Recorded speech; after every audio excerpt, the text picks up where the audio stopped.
গাছে মাটি তৈরির জন্য আমরা যে উপকরণগুলো নেব সেগুলি হলো 4 ভাগ মাটি, 3 ভাগ বালি, 1 ভাগ পাতা পচা সার, 1 ভাগ গোবর সার ও 1 ভাগ হচ্ছে মিশ্র সার।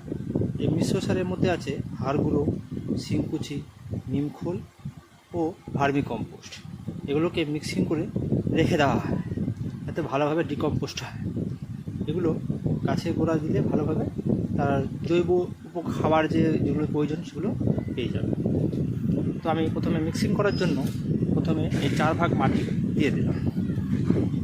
4 ভাগ মাটি দিয়ে দেওয়ার পর আমি এর মধ্যে দেবো এই 3 ভাগ বালি। ঠিক আছে, 3 ভাগ যে বালি আছে বালিটাও দিয়ে দিলাম। এরপরে আমি এর মধ্যে দেবো 1 ভাগ এই গোবর সার।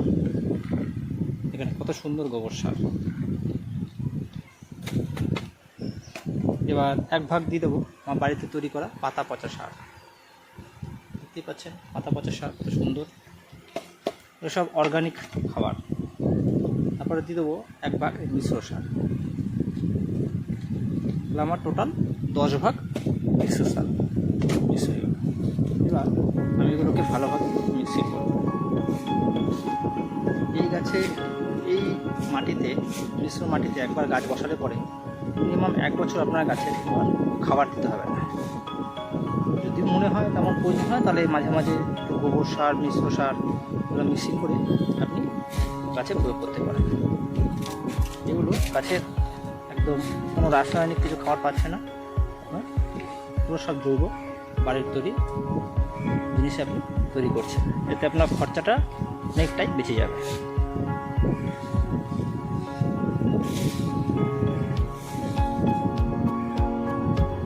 এর মধ্যে মাটি দেব।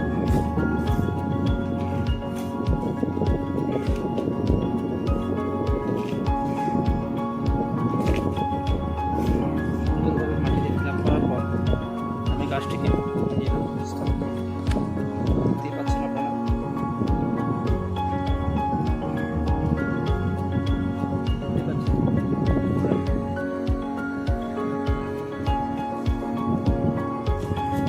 সুন্দরভাবে আমরা গাছটিকে প্রতিস্থাপন করছি।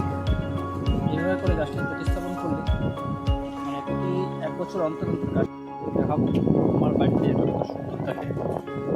সুন্দর কালারের একটা অ্যাডেনিয়াম গাছ এসছে, এটাকে আমি প্রতিস্থাপন করার জন্য আমি প্রথমে কালার দিয়ে নেব প্লাস্টিকের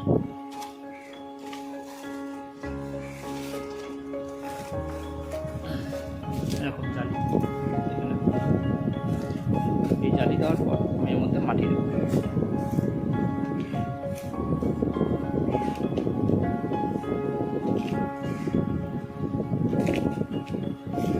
সুন্দরভাবে মাটিতে ফিল করার পর আমি গাছটিকে এইভাবে স্থাপন করব। দেখতেই পাচ্ছেন আপনারা।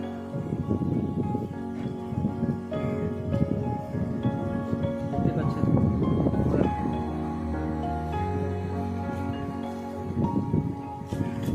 সুন্দরভাবে আমরা গাছটিকে প্রতিস্থাপন করছি। এইভাবে করে গাছটিকে প্রতিস্থাপন করলে মানে প্রতি 1 বছর অন্তর গাছটিকে যত তুলে দেবেন ফরেস্টটা কত সুন্দর। আগে আমার ফরেস্ট ছিল এতটা করবো, এবার আমি মাটি ফিল করবো আরও কম, এতটা করবো যাতে ফরেস্টটা আমার একটু উঠে যাবে। এতে কী হবে, ফরেস্টের সৌন্দর্যটা আরও বাড়বে। আপনারা এইভাবে বাড়িতে করেন।